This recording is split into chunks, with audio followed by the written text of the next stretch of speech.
Never pa sumailalim sa cosmetic surgery ang mukha ni Claudine Barreto. Ang info nang galing mismo sa aktres nang kanyang sagutin ang hirit ng isang netizen na gumaganda na raw ulit si Claudine matapos ang ilang "salamat doc" o yun bang pagpaparitoke. Pag-amin ng aktres sa kanyang body, yes ang sagot. Pero kung mukha ang pag-uusapan, proud daw nitong masasabi na sa edad na 44, never pa siyang nagpa-botox o surgery. Tanging skin tightening treatments lang anya tulad ng Thermage at Ultera ang kanyang naranasan. Pagtatanggol naman ng ilang fans, mula pa naman daw noon ay maganda na talaga ang aktres.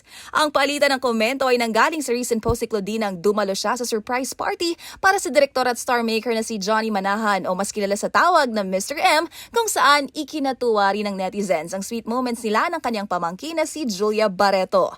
Magunita na noong nakarang taon, ibinahagi ng aktres na maayos na ang kanyang relasyon sa mga kapatid. Para sa MBC TV Network News, ito po ang inyong showbiz angel, Angelica Cosme. Sama-sama tayo, Pilipino.